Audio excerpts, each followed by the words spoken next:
Hello students, हम पिछले वाले लेक्चर में पढ़ रहे थे आवेशीय निकायों की विद्युत स्थितिज ऊर्जा, जिनमें हमने एक तो परिभाषा पढ़ी और दूसरी हमने किन्हीं दो आवेशीय निकायों की विद्युत स्थितिज ऊर्जा का व्यंजक भी हमने व्युत्पन्न किया।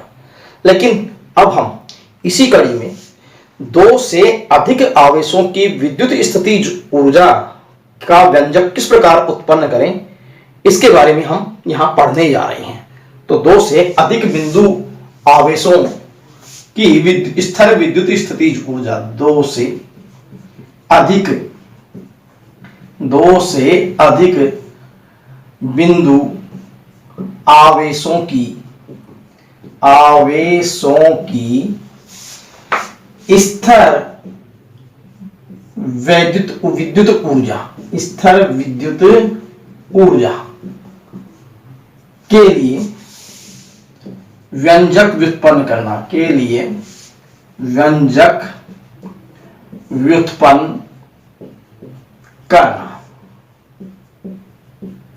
क्लियर।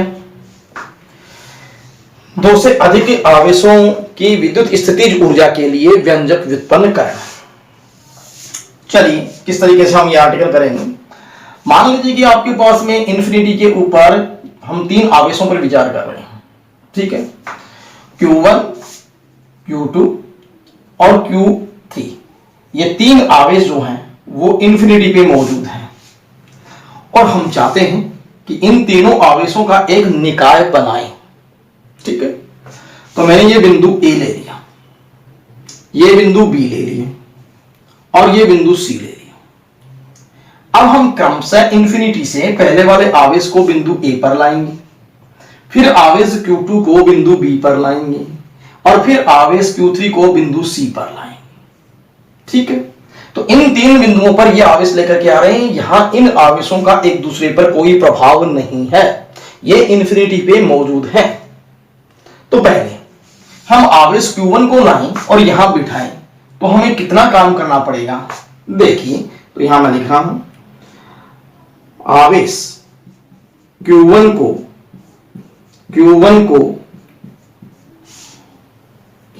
को बिंदु A पर लाने में किया गया कार्य,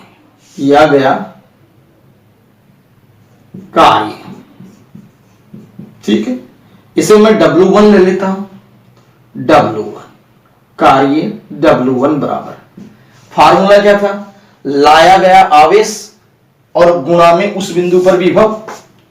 तो फिर यहां फार्मूला होगा लाया गया आवेश इनटू में बिंदु A पर विभव,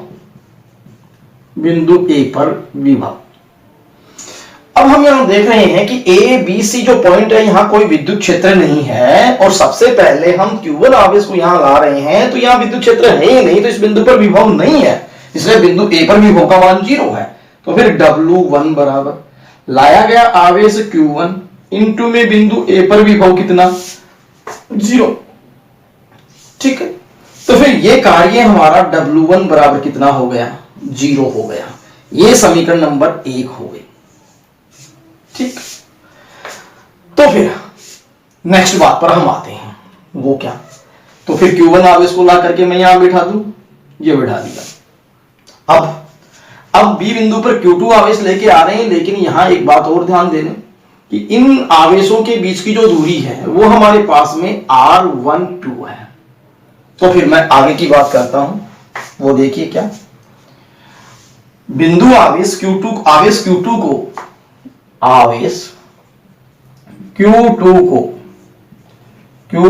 को बिंदु B पर लाने में किया गया कार्य, इसे हम W2 मान लें। कितना मान लें, W2। लेकिन वही जनरल फार्मूला, लाया गया आवेश और बिंदु B पर विभव, तो लाया गया आवेश लाया गया आवेश गुणा बिंदु बी पर विभव। ठीक है, लेकिन बिंदु बी पर विभव, क्योंकि ए आ चुका, तो बिंदु आवेश Q1 के कारण बिंदु ए पर विभव होगा। तो फिर W2 बराबर लाया गया आवेश तो Q2 गुणा में बिंदु बी पर विभव। देखिए ये बिंदु बी, आवेश कहां पर मौजूद हो चुका पहले से, Q1 पर, और Q1 के कारण यहां विभव निकालोगे तो फार्मूला KQ1 अपॉन R12, बिंदु आवेश के कारण किसी बिंदु पर विभव, तो KQ1 अपॉन R12 ना। कैसे लिखें, W2 बराबर KQ1 Q2 अपॉन में R12, ये समीकरण नंबर 2। तो पता लग गया Q1 आवेश यहां आ चुका, Q2 आवेश भी यहां आ चुका। अब क्या किया जाए, अब बारी है तो Q1 और Q2 को तो हम ले आए, तो अब हम Q3 आवेश को बिंदु C पर लाएं। तो फिर आवेश Q3 को बिंदु C पर लाने में किया गया कार्य बोलो, W3 मान लें, वही जनरल फार्मूला, लाया गया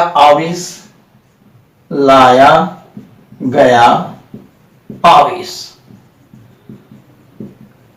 इनटू में बिंदु C पर विभव,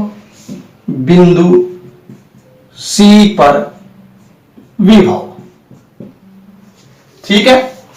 तो फिर यहां आप देखेंगे कि बिंदु C ये है, तो B से इस बिंदु की दूरी हमारे पास में R23 है, और बिंदु A से और C तक की दूरी हम मान लेते हैं R13 है। अब बिंदु C पर विभव, कौन से बिंदु पर विभव, C पर विभव, तो C पर विभव कैसे आएगा, तो Q1 के कारण भी विभव होगा, और ये भी बैठ चुका तो इसलिए Q2 के कारण भी विभव होगा, इसका मतलब दोनों के कारण विभव हो गया। तो फिर हम क्या लिखें, W3 बराबर लाया गया आवेश कितना था बिंदु C पर, Q3 इंटू Q1 के कारण विभव कहां, C पर, तो फार्मूला वही जनरल KQ1 अपॉन में R13, तो KQ1 अपॉन में R13 किसके कारण विभव हुआ, Q1 के कारण, तो इसी प्रकार Q2 के कारण भी विभव निकालो, तो फिर KQ2 अपॉन R23, तो प्लस कर दो KQ2 अपॉन R23। देखिए ये आपके पास में W3 की जो वैल्यू आई वो आई KQ1 Q3 अपॉन R13, क्योंकि इसकी मैंने इससे मल्टीप्लाई कर दी, plus KQ2 Q3 upon R23, ठीक है, R23। और ये किया गया कार्य तीसरे आवेश को लाने में नंबर 3 समीकरण होगी, तो आप इसे नोट कीजिएगा। ठीक है, तो यह आवेश Q3 जो है वो यहां आ चुका, तो मैं इसको यहां से रिमूव कर देता हूं। तो अब आपके पास में यहां ये देखेंगे कि आवेश Q1 को बिंदु A पर लाने में किया गया कार्य वो हमारे पास में W1 बराबर 0 हुआ, आवेश Q2 को बिंदु B पर लाने में किया गया कार्य वो हमारे पास में ये हुआ, और बिंदु C पर आवेश Q3 को लाने में किया गया कार्य वो समीकरण 3 में हुआ। तो फिर इस आवेशीय निकाय को बनाने में कुल कितना कार्य करना पड़ा, तो इन तीनों कार्यों को हम जोड़ दें, तो फिर आप ध्यान रखेंगे कि W1 का मान 0 है, W2 का मान ये है, तो मैं यहां इसको रिमूव कर रहा हूं, आपने ये नोट कर लिया होगा। चलिए, तो फिर आवेशीय तीनों आवेशीय निकायों को आता है, आवेशीय निकाय को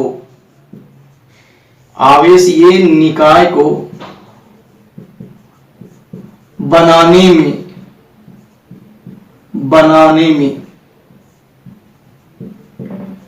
किया गया कुल कार्य, किया गया कुल कार्य क्या लिखा जाए, W बराबर W1 plus W2 plus W3, और ये नंबर कितनी हो गई, बात 4।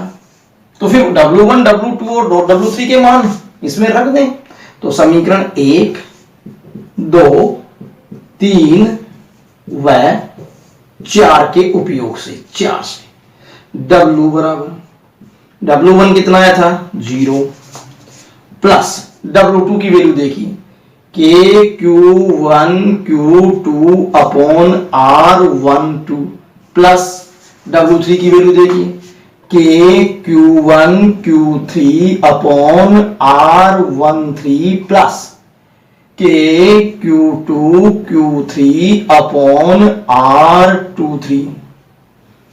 ठीक है, ये हमारे पास में जो है वो सबका जोड़ हो गया। तो मैं इसको आपने नोट कर लिया होगा, मैं इसको मिटा रहा हूं और इस स्टेप को आगे यहां बढ़ाऊंगा। चलिए तो हम आगे आते हैं।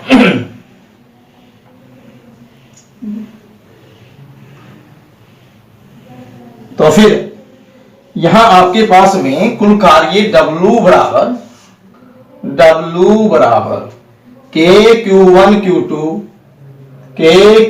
Q2 upon R12 plus KQ1 Q3 upon R13 plus KQ2 Q3 upon R23। ठीक है, ये तीनों आवेशों को बनाने में कितना कार्य करना पड़ा, ये कार्य आ चुका। लेकिन फिर इसका काम क्या है, संक्षिप्तीकरण करना, शॉर्ट करना, न कि उनको फैलाना। तो यदि हम इनको समेशन फॉर्म में लिखें, तो समेशन फॉर्म में लिखें तो फिर हम कैसे लिखेंगे, W बराबर, ठीक है, K तो इन सब में कॉमन आ रहा है, K कॉमन आ रहा है, लेकिन समेशन ये 1 2 ये 1 3 ये 2 3, इसका मतलब पहला सबस्क्रिप्ट और दूसरा सबस्क्रिप्ट बदलते जाएंगे। तो ये बदलते जाएंगे तो हमें दो सबस्क्रिप्ट लेने पड़ेंगे, एक I और एक J। लेकिन I की वैल्यू 1 से शुरू होगी, G की वैल्यू भी 1 से शुरू होगी। लेकिन देखिए कहीं भी दोनों सेम नहीं आ रहे, 1 1 2 2 3 3 नहीं आ रहे। तो फिर कंडीशन क्या होगी कि I J के बराबर नहीं है। लेकिन ये वैल्यू कहां तक जाएंगी, 3 तक जाएंगी। तो फिर I भी कहां तक जाएगी, 3 तक, और J भी कहां तक जाएगी, J भी कहां तक जाएगी, 3 तक। ठीक है, तो अब आप देख सकते हैं कि ये शर्त क्या कहती है कि I जो है वो J के बराबर नहीं है। बाकी स्टार्ट कहां से हो रहा है, 1 से, और जा कहां तक रहा है, 3 तक। तो फिर मैं इसको कैसे लिखूं, QI अपॉन RIG। अब आप ये चाहते हैं कि हम पहली स्टेप बनाएं, तो फिर I की वैल्यू आपको 1 रखनी पड़ेगी, लेकिन J की वैल्यू आपको 1 नहीं रखनी पड़ेगी। अब तो फिर J की वैल्यू आपको 2 रखनी पड़ेगी। तो अब I इक्वल 1 और J इक्वल 2 रख दोगे तो आपकी ये स्टेप बन जाएगी Q1 Q2 अपॉन में 1 R12। दूसरी दफा यदि आप I की जगह 1 रख दें और J की जगह 3 रखते हैं तो दूसरी वाली स्टेप बन जाएगी। ऐसे ही हम ये स्टेप बना सकते हैं I की जगह 2 और J की जगह 3 रख करके। लेकिन एक बात है, वो बात क्या है कि यहां ये आपके पास में फॉर एग्जांपल मैं यहां इस चीज को समझा रहा हूं कि I की वैल्यू मैं 1 लूं और J की वैल्यू 2 लूं, तो I की वैल्यू 1 और J की वैल्यू मैं 2 लूं, तो उस केस में Q1 Q2 अपॉन R12 ये स्टेप हुई। लेकिन ठीक मैं जब इसका उल्टा लूंगा कि I की वैल्यू 2 और J की वैल्यू 1 लूंगा, तब हमारे पास में Q2 Q1 अपॉन R21 होगा। नोट कीजिए ये बात जो मैं बोल रहा हूं कि मैंने I का मान 1 और J का मान 2 लिया, तो मैं इस स्टेप को कैसे लिखूंगा, Q1 Q2 बटे में R12। लेकिन जब मैं इनको उल्टा कर दूं कि I का मान 2 कर दूं और J का मान 1 कर दूं, तो Q2 Q1 अपॉन में R21। लेकिन इन दोनों का मीनिंग सेम ही है। ठीक है, इसका मतलब हमने ये जो समेशन फॉर्म लिखा है इसमें एक बार फॉरवर्ड डायरेक्शन में 1 2 और एक बार बैकवर्ड डायरेक्शन में 2 1, तो ये स्टेप 2 बार ऐड हो गई। ऐसे ही हमारे पास में अगले वाली स्टेप भी 2 बार ऐड होगी, अगले वाली भी जो है 2 बार ऐड होगी। तो फिर हमारे पास में सेम 2 स्टेप के, और जो है हम ये कहेंगे कि ये 2 स्टेप बनती चली जाएंगी, क्योंकि एक बार देखो फॉरवर्ड में, एक बार बैकवर्ड में। इस समेशन का मतलब ये होता है कि यहाँ चांसेस पूरे हैं। कैसे? Q1 Q2 अपॉन R12, तो प्लस ये भी आएगा Q2 Q1 अपॉन R21। अब आपको आपके पास में ये स्टेप तो है ही नहीं, लेकिन ये समेशन तो ये कहता है कि ये भी साथ आएगा। फिर अगले वाले स्टेप में Q1 Q3 अपॉन में R13, तो फिर ये उल्टी आएगी Q3 Q1 अपॉन में R जो है वो 3 1, तो फिर ये 2 स्टेप भी आ गई। तो फिर ऐसे ही नेक्स्ट वाले में भी 2 स्टेप आ गई, तो 2 ये हो गई, 2 ये हो गई, 2 ये हो गई। ये दोनों सेम ही है, सेम होंगी, तो कुल 6 स्टेप हो गई। जब कोई आपको कितना चाहिए? आपको तो 3 ही चाहिए। तो फिर हम ये दोनों सेम ही हैं, तो फिर इसका डबल कर दें, इसका डबल कर दें, तो फिर हम यहाँ क्या कर दें, यहाँ ये चीजें जो 6 स्टेप है जबकि आपको 3 ही चाहिए, तो हम इसकी हाफ कर दें। तो W बराबर K इंटू में 1/2। ये 1/2 क्यों लगा रहा हूं? क्योंकि इसका मतलब 6 स्टेप है और जबकि आपको कितनी चाहिए? केवल 3। तो इसलिए 2 स्टेप सेम है, तो 2 कॉमन आ जाएगा, 2 से 2 कैंसिल हो जाएगा। तो K 1/2 summation I equal 1 to J equal 1 but I not equal J, और I इक्वल 3 और J इक्वल 3, और ये आपके पास QI QJ अपॉन RIJ। एक तो हमारे पास में ये फॉर्म बन गई, ठीक है। तो ये 1/2 लगा है, वो 1/2 क्यों लगा है? वो 1/2 इसीलिए लगा है। तो मैं यहां इसको सुधारने के लिए ये 1/2 यहां लगा देता हूं, और यहां मैं K की वैल्यू जो है वो 1/4 पाई एप्सिलॉन नोट कर देता हूं। तो फिर ये आ जाएगा 1/4 पाई एप्सिलॉन नोट इंटू 1/2। ये हमारे पास चाहे तो ये रिजल्ट हम नोट कर रहे हैं, और चाहे हम ये रिजल्ट आपके पास में अवेलेबल रहेंगे, ठीक है। तो ये समीकरण नंबर कितनी बनी? ये समीकरण नंबर बनी 5, और ये नंबर कितनी बनी? 6। तो आपको यहां ध्यान देना है कि 1/2 मैंने क्यों लिया है, कि 1/2 नहीं लेता हूं तो ये 6 स्टेप होती है, जबकि हमारे पास में क्या आधी ही चाहिए उनकी, तो उस आधा करने के लिए 1/2 कर दिया हमने यहां। तो ये चीजें तो मैंने समझाने के लिए बताई थी, बाकी नोट्स के रूप में आप समीकरण 6 तक जो है वो नोट कर लीजिए। तो कीजिएगा नोट।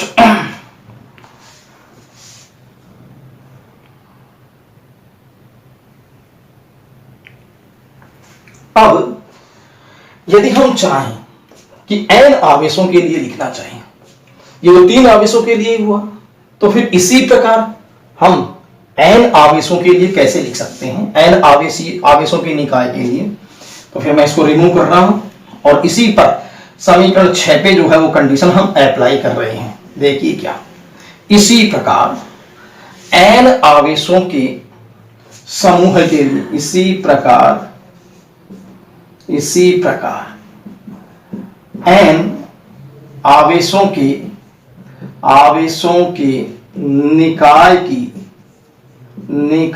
की विद्युत स्थितिज ऊर्जा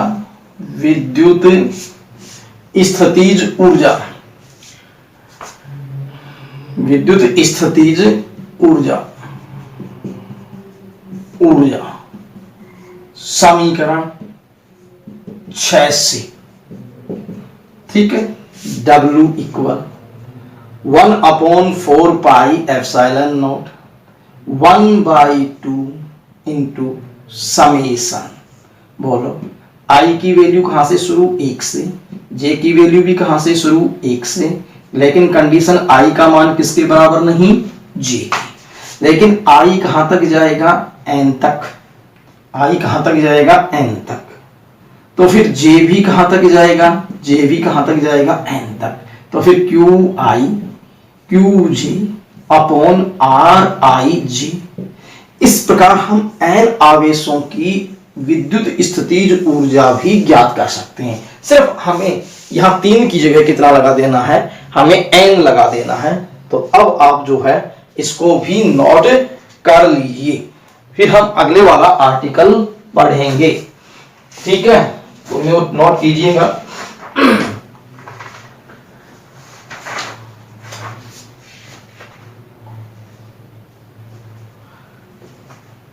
ठीक है, तो यहाँ पे पहुंच गए होंगे। ये समीकरण नंबर 7 कर देना। अब हम अगले वाले आर्टिकल पे आते हैं। देखिए,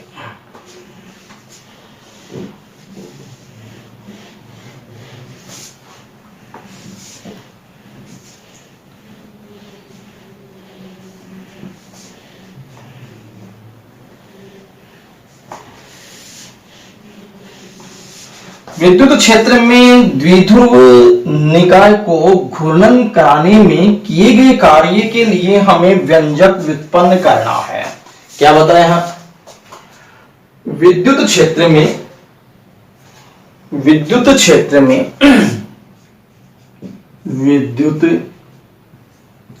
में अगले वाला आर्टिकल है ये। विद्युत क्षेत्र में विद्युत द्विध्रुव निकाय को विद्युत क्षेत्र में विद्युत द्विध्रुव निकाय को घूर्णन कराने में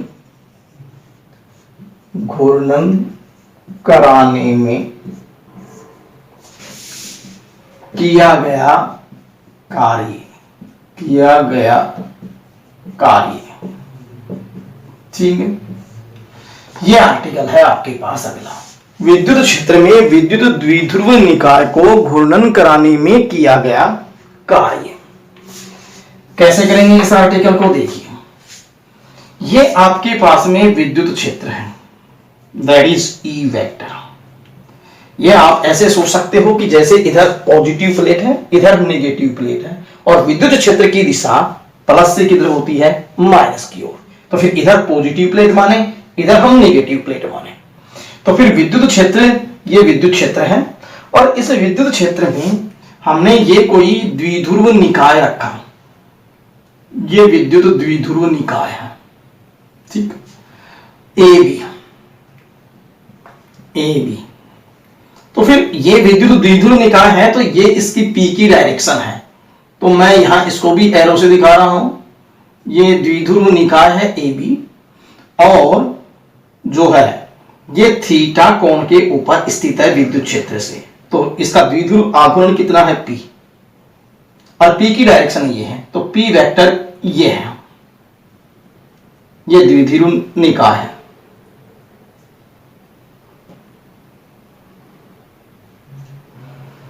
ठीक, अब हमें इसे घुमाना है विद्युत क्षेत्र में। तो विद्युत द्विध्रुव निकाय में ये माइनस क्यू आवेश मौजूद है यहां, और ये प्लस क्यू आवेश मौजूद है। तो इसको घुमाने में कितना कार्य करना पड़ेगा वो देखिए। तो हमने जो है इस विद्युत द्विध्रुव निकाय को अल्प कोण से विस्थापित किया। ये इसकी सेकंड कंडीशन है, इसे अल्प कोण से विस्थापित किया। तो ये कोण कितना हो गया? D theta. ठीक, और नई कंडीशन क्या आई? नई कंडीशन आई ए डैश और ये बी डैश। अब हालांकि हमें जो जाना था वो थीटा नोड तक जाना था, तो थीटा नोड तक जाना था, तो ये हमारे फाइनल जो है वो सिचुएशन है। ये ए डबल डैश और ये बी डबल डैश, और ये जो कोण बना, ये कोण तो हमारे पास में थीटा था, ये वाला तो, और ये वाला जो कोण बन गया वो बन गया थीटा नॉट। ठीक, तो एक बार फिर से मैं रिपीट करता हूं, आप ध्यान दीजिएगा। ये विद्युत क्षेत्र है, हमने उसको पहली कंडीशन ए बी को थीटा कोण पर रखा, ये कोण थीटा है हमारे पास में। ठीक, अब उसको थोड़ा सा हमने ए बी से विचलित करके और ए डैश बी डैश किया, डी थीटा से किया, लेकिन हमें जाना था थीटा बराबर 0 से इस ए बी को यहां से और यहां तक लेके जाना था, थीटा नोट तक। तो फिर हमें कितना काम करना पड़ेगा? ये काम हमें नहीं करना पड़ेगा। तो फिर कैसे निकालें देखिए। तो फिर यहां देखेंगे चित्र में एक विद्युत द्विध्रुव निकाय विद्युत द्विध्रुव निकाय जिसका द्विध्रुव आघूर्ण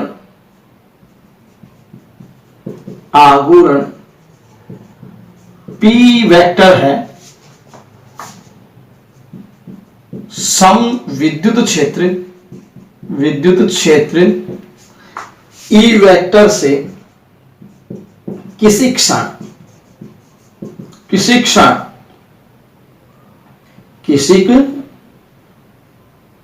क्षण थीटा कोण पर स्थित है।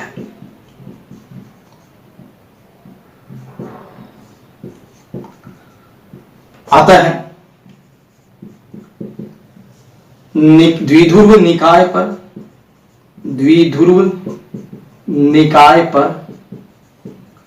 बल आघूर्ण किसे दिखाते हैं? टो से। बल आघूर्ण टो, और टो का फार्मूला होता है Pe sin थीटा।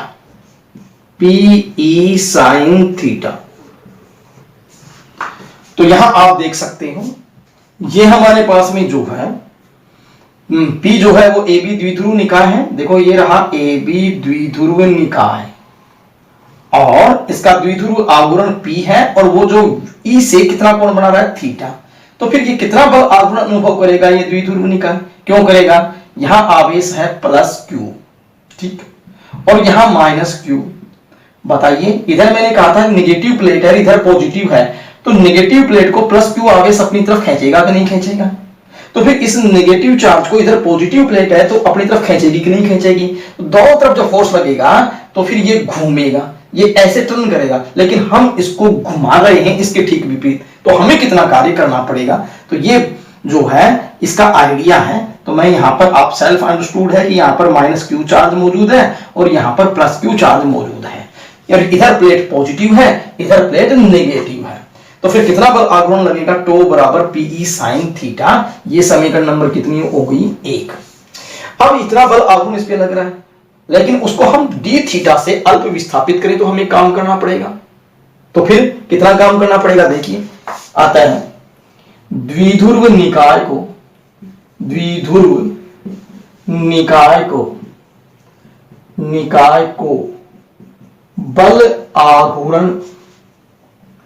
बल आघूर्ण टो पर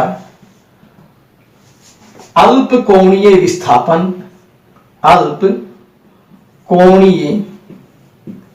विस्थापन d थीटा दिया जाए, तब अल्प कार्य। तो फिर देखिए, यहां घुमाने वाली बात है। AB जब है थीटा कोण पर है तो कितना बल आघूर्ण लग रहा है? टो लग रहा है। विस्थापन कितना दिया? d theta.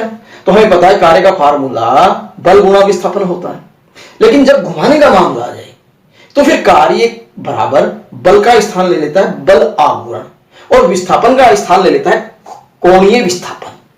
तो फिर अल्प कार्य dw बराबर कितना लिखें? Tau d theta. देखिए, टो पर d थीटा कोणीय विस्थापन देने पर, तो बल आघूर्ण गुणा में विस्थापन कार्य के बराबर हो गया। ये बात नंबर 2। तो फिर समीकरण 1 का मान किस में रख दिया जाए? 2 में रख दिया जाए। तो फिर 1 व 2 से dw बराबर क्या लिखूं? Pe sin theta d theta, ठीक। और ये बात नंबर कितनी आ गई? 3। लेकिन क्या हमें केवल d थीटा कोणीय विस्थापन ही देना था? नहीं, हमें d थीटा नहीं देना था, हम तो उसको थीटा बराबर 0 डिग्री, मतलब यहां से लेकर के थीटा नोट तक घुमाएंगे। तो फिर हम क्या कहेंगे कि द्विध्रुव निकाय को थीटा बराबर 0 डिग्री से थीटा बराबर थीटा नोट कोण तक घूर्णन कराने में घूर्णन कराने में किया गया कुल कार्य समीकरण 3 के समाकलन से। कुल निकालना है तो समाकलन कीजिए, समाकलन से। तो समाकलन करें तो dw का समाकलन तो w हो गया। तो फिर इंटीग्रेशन फ्रॉम कहां से कहां तक, 0 से थीटा नोट तक। और क्या लिखा जाए, PE sin theta d theta, इसका समाकलन कर दिया। ठीक है, तो ये हमारे पास में स्टेप आ गई, इसका हम समाकलन करेंगे। तो अब जो है आपको इस स्टेप तक लिख लेना है। नेक्स्ट लेक्चर में हम इसके आगे समाकलन करके और इस कार्य की गणना करेंगे। Thank you.